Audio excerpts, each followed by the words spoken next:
हमारे साथ कितना बड़ी अभद्रता करते हैं, कितना हमारा शोषण करते हैं, कितना हमें अपमानित किया जाता है।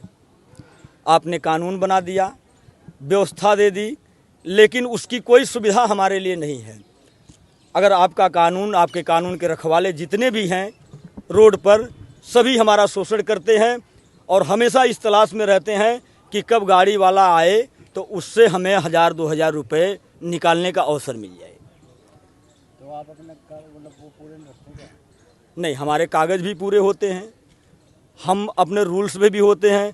कभी कभी ऐसा होता है कि प्रशासन स्वयं हमसे गलत काम करवाने के लिए आतुर है। किस तरह के गलत काम?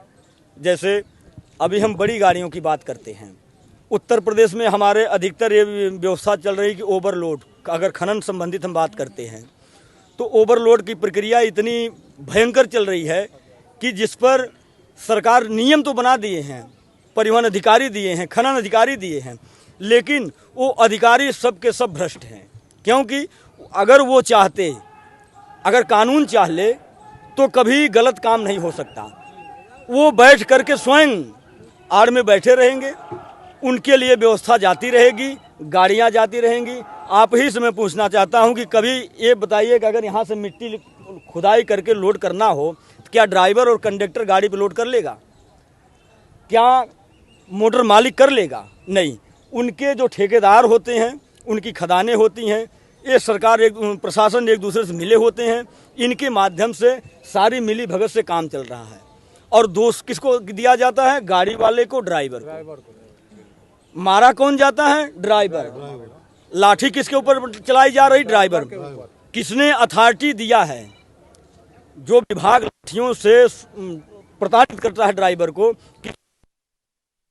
मारने के लिए। लाइसेंस किस बात का आपने बना कर दिया है? 10,000 रुपये किस बात का आप ले रहे हो हाईवी लाइसेंस बनाने के लिए? तो उसमें तो ये चीजें भी होती है ना, धर्म कांटे वाले में अगर ओवर सब भैया मेरे साथ उत्तर प्रदेश का दौरा कर लो, मैं आपको दिखाता हूं सारी सच्चाई। मैं एक ट्रक ड्राइवर हूं। आज मैं यूनियन की संस्था भले चला रहा हूं, लेकिन मैं वर्कर हूं, मैं ड्राइवरी करता हूं। आज के डेट में भी मैं गाड़ी चलाता हूं, सारी समस्याओं से अवगत हूं।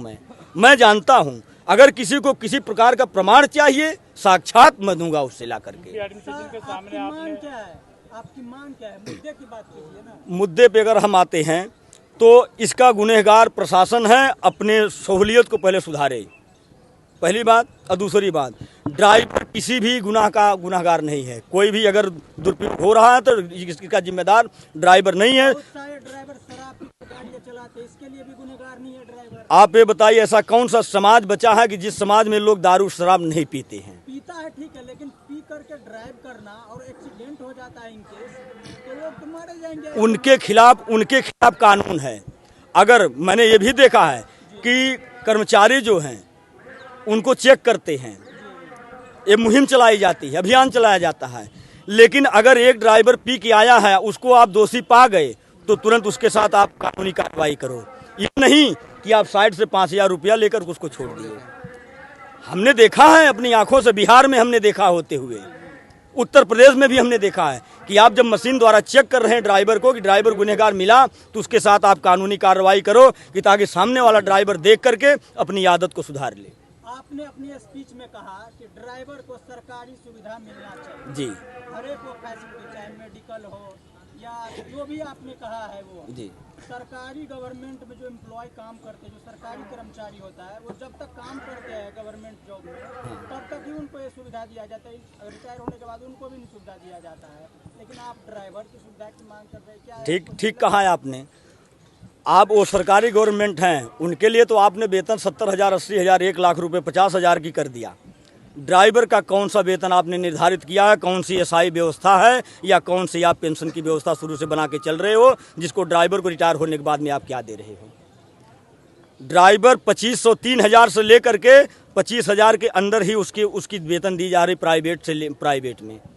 बताइए, जिस घर में 4 परिवार हैं, क्या 20,000 रुपये में उसके बच्चों की शिक्षा और उसके बच्चों की परवरिश या उसके घर की परवरिश हो सकती है? क्या वो अभी अपने घर पे कभी लिंटर लाद सकता है? क्या कभी रूम बना करके पक्के मकान में रह सकता है? जो समस्याएं आप यहाँ पर लेकर आए हैं, जी, समस्याओं को आपने एडमिनिस्ट्रेशन के सामने रखा है? अब आए हैं, अभी ज्ञापन आज देंगे। यूपी एडमिनिस्ट्रेशन हाँ, वहाँ पे हमने कई बार ज्ञापन भी दिया है।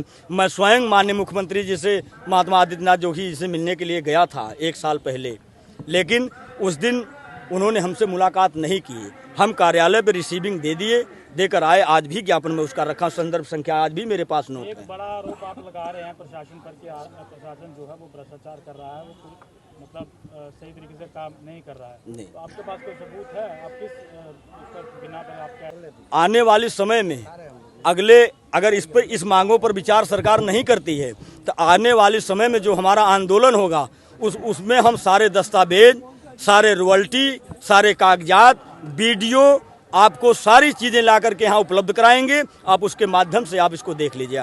आज भी हम अपने फेसबुक में हमारा फेसबुक चलता है, उसमें हम आपको दिखा सकते हैं अभी कि ड्राइवरों के ऊपर किस तरह से अत्याचार हो रहा है। प्रतिदिन कहीं न कहीं हर चौराहे पर ड्राइवरों को लाठियों से मारा जा रहा है। आखिर प्रशासन लाठियों से क्यों पीटता है? न्यायालय नहीं है, न्यायपालिका नहीं है। आप अगर गुनहगार ड्राइवर मिला तो उसको आप अरेस्ट करिए, न्यायालय में पेश करिए। अगर वो दोष साबित होता है तो उसे आप कानूनी कार्रवाई करके जेल भेजिए। ये नहीं कि आप सरे बाजार में उसको आप निर्दोष है कि दोषित है, आपने उसको पहले ठहरा नहीं पाया, उसके पहले आपने उसे लाठियों से पीटना शुरू कर दिए। क्यों? आप उसको माँ बहन की गाली देते हो, क्यों? उसकी घर की आबरू नहीं, उसकी माँ बहन उसकी आबरू नहीं है। आज किसको ज्ञापन देंगे? हम एक ज्ञापन देंगे माननीय प्रधानमंत्री जी को और एक ज्ञापन देंगे माननीय परिवहन मंत्री जी को।